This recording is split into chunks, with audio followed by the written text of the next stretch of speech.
महबूब मुस्तफा जो केड़ो मासान बयान फरमाया मुझे महबूब जे बचपन वारो ज़मानो बिन रालो आ महबूब जे जवानी वारो ज़मानो बिन रालो आ महबूब मुस्तफा जी सीरत बिन रालिया महबूब मुस्तफा जी जो सूरत बिन रालिया। अल्लाह तबारक व तआला हर एक नबी के शान दिनो हर एक नबी के मकाम दिनो हर एक नबी शान वारो हर एक नबी मान वारो पर अम्मा आमिना जे लाल मदीने वारे मीर के जो सभिनी खां बुलंद बाला करे छड़ियो। अल्लाह तबारक व तआला हर एक नबी के मेराज करायो इन जमीन जे अंदर पर अम्मा आमिना जे लाल के अल्लाह मेराज करायो जो अर्शे अजीम ते। अल्लाह तबारक व तआला हर एक नबी के मेराज करायो इम्तिहान जी सूरत में पर आमिना जे लाल मदीने वारे मीर जो नंबर आयो अल्लाह जो मेराज करायो इनाम जी सूरत में। वाह मुझा महबूब तू जो केड़ो मासान बयान फरमाया मुझे साईं जो मोहम्मद करीम ईंदो वियो दुनिया अंधेरे मो निकरी करे जो सोझरे में ईंदी वई मुझो मोहम्मद करीम तो फरमाए मां नबियन में इए मोकलियो वियो आ जे को दुनिया जे अंदर को महलात बनाए महलात तैयार थी वने उन महलात मां हिकड़ी सिर खुटाई वने जे दिसण वारा चवन वाह जी महलात जवान ठहराई आ मुझो मोहम्मद करीम तो फरमाए उन महलात मां हिकड़ी सिर खुटाई वने जे दुनिया जा इंसान दिसी करे इए चवन वाह जी महलात पर हिकड़ी जो लगी वने हा महलात पूरी थी वने हा मुझो मोहम्मद करीम तो फरमाए मां मोहम्मद करीम अची विम मां मुस्तफा अची जो नबूवत वारो सिलसिलो ही खत्म थियो।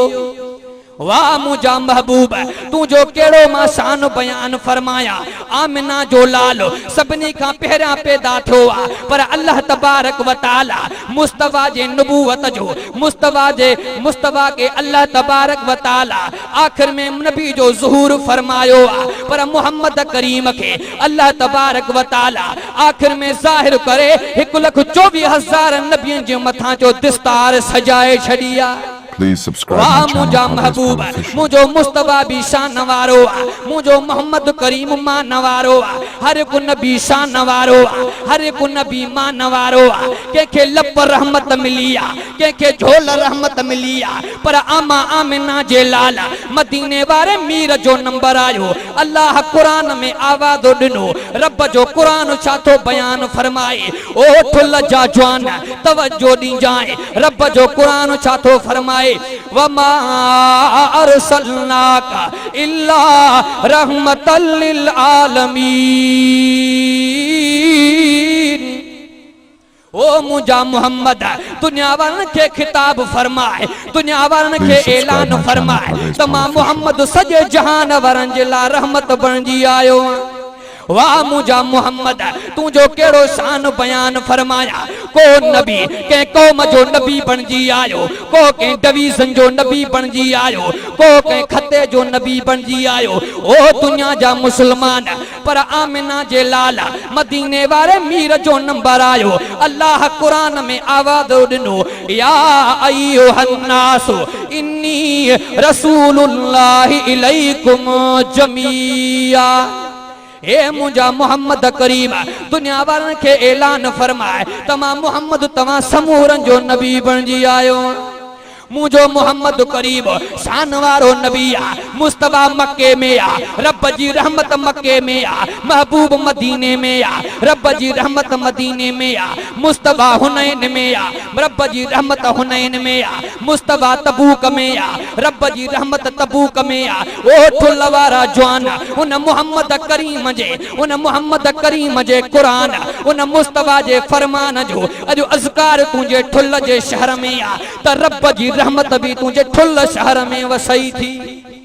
वाह मुझा मोहम्मद करीब तू जो केड़ो शान बयान फरमाया मुस्तफा जे बचपन जो ज़मानो आ तवज्जो कंजा अम्मा हलीमा ती फरमाए मोहम्मद करीम मां हलीमा जे घर ईंदो वियो मां हलीमा खे रंग लगियो अम्मा हलीमा ती फरमाए मुझा बच्चा बकरियूं चाण जे ला वेंदा हिकड़े दिहाड़े मुझे मोहम्मद करीम चो अम्मा मूंखे भी मोकल दे त मां मोहम्मद भी बकरियूं चाण जे ला वञा अम्मा हलीमा ती फरमाए मां बाजे मिठे मोहम्मद के इजाजत को न थी जा नंढो बार जिद फरमाइंदो आ अम्मा हलीमा ती फरमाए मोहम्मद करीम जिद फरमाई मुझो भी प्यारो बच्चो वा अम्मा हलीमा ती फरमाए मां मोहम्मद करीम के इजाजत दिनी आ मुस्तफा बकरियूं चाण जे ला वयो आ शाम जो टेम थियो आ महबूब वापसी कोन आयो अम्मा हलीमा ती फरमाए मां हलीमा जे पेरन हेठा जमीन निकरी वैया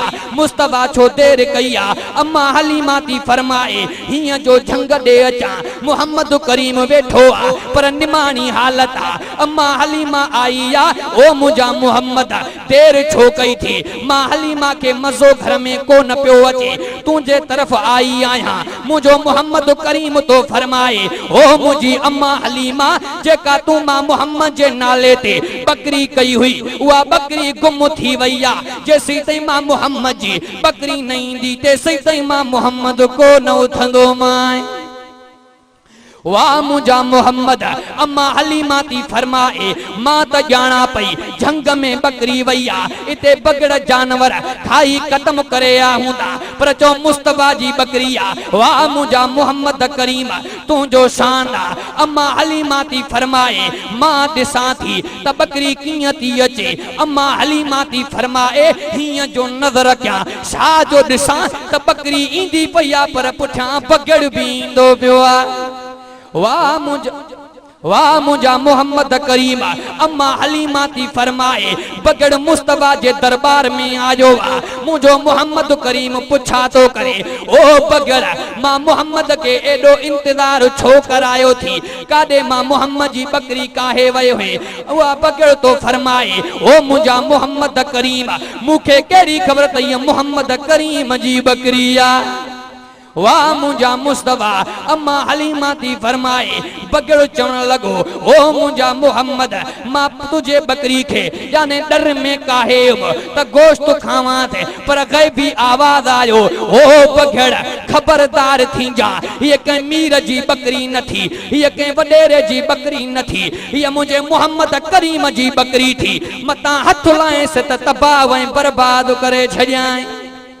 वाह मुझा मोहम्मद करीम मुस्तफा जो केड़ो शान बयान कजे मोहम्मद मुस्तफा जो शान वारो नबिया मान वारो नबिया इन दुनिया जे अंदर कहीं जो बार दादलो हुंदो आ अम्मा नालो हिकड़ो रखंदी आ बाबो नालो बियो रखंदो आ छो बच्चो दादलो आ सबनी के घर में प्यारो आ इया ही मुझो मोहम्मद करीम जो रब जो दादलो नबी थी वाह मुझा मोहम्मद करीम अल्लाह बार बार पांजे मुस्तफा के लकबन सा कुरान में पुकारई पियो काथे रब तो पुकारे यासीन वल कुरानिल हकीम वाह मुझा मोहम्मद करीम काथे रब तो पुकारे ताहा मा अनज़लना काथे तो अल्लाह पांजे मोहम्मद करीम के हिया भी सद क्यों आ या अय्युहल मुज़म्मिल कुमिल लैल इल्ला कलीला काथे तो रब पांजे महबूब के हिया तो कुरान में सदा करे वज़ुहा वल्लैल इज़ा सजा मा वद्दक रब्बुक वमा कला पांजे मोहम्मद करीम के अल्लाह लकबर सा पुकारई पियो मोहम्मद करीम जा मुस्तफा जो चो शान भी निरालो आ मोहम्मद करीम जो चो मकाम भी निरालो आ ओ दोस्तो अदीदो ए कुरान वारी हस्ती मिली आ तुफेले मुस्तफा जी जे जहान जुड़ियो आ तुफेले मुस्तफा जी रब तो फरमाए लौला कलमा खलक़तुल इफलाक जे कने पापा जे मोहम्मद करीम के न पैदा क्या हां त पूरी कायनात ही न बनाया हां वाह मुझा मोहम्मद करीम अल्लाह तबारक व ताला हर एक नबी के मेराज करायो हर एक नबी के मेराज करायो पर चो न फर्श ते करायो सोनो खलील भी अल्लाह जो नबी बाग जे आड़ा हमें पियो रब के पुकारे थो पियो अल्लाह फरमायो ओ मुझा खलील नबी घबराई ना तू खलील नबी भी मुझो बाग जो आड़ा हो भी मुझो घबराई ना तुझे लाए बाई के बाग बनाणो माला जो कमा वाह मुझा खलील नबी बाग जे आड़ा हमें पियो रब जे बारगाह में दाहूं कंदो पियो रब कुरान में आवाज़ो दिनो कुलिया नारकूनी बरदऊ सलामुन अला इब्राहीम अल्लाह बाए सा मुखातिब थियो रब फरमाए दो ओ बाए मुझे खलील नबी जे मथा न थदी बणजी वञो न गरम बणजी वञो बल्कि सलामती वारी बणजी वञो जो खलील नबी मेराज पियो करई बाग जे आड़ा हमें वरी खलील जे पुट इस्माइल नबी जो नंबर आयो सुरी जे हेठा पियो मेराज करई खलील नबी आयो पांजे पुट के चवण लगो ओ मुंजा बच्चा मां खाब लधो तो के ज़बह क्या तो पियो तू जो इरादो चाहे तो पुट जवाब दींदो काल या अब तिफअलो मा तो उमरो सतजिदुनी इंशा अल्लाह मिनस साबिरीन तो दोस्तों अदीदो खलील नबी बाग जे आड़ा हमें पियो मेराज करई वरी इस्माइल नबी सुरी जे हेठा पियो मेराज करई वरी यूनुस नबी मसीह जे पेट में पियो मेराज करई वरी मूसा नबी तूर सीना ते पियो मेराज करई ओठ लवारा जवान पर आमिना जो लाल चो इहे जहान पार कयूं थो वञई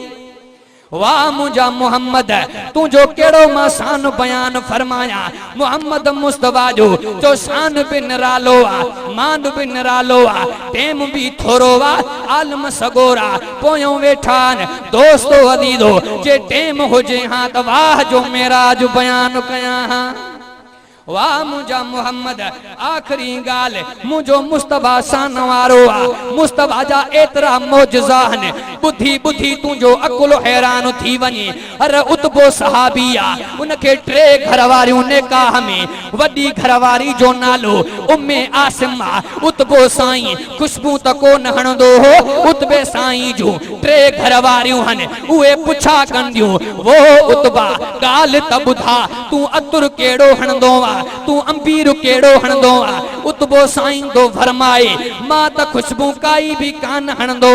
जे भला गाल त समझा असा तुझू टई घरवारियों उच्चे में उच्चो अतुर हणो थू उच्चे में उच्ची खुशबू हणो थू पो भी तुझी खुशबू असा जे खुशबू जे मथा गालिब थी वने मामलो केड़ो उतबो साईं फरमाए थो ओ उम्मे आसम हे मुझो कमाल कोने हे मुझे मोहम्मद करीम जे लुआब जो कमाल उहो किया उतबो साईं दो फरमाए मुझो बचपन जो जमानो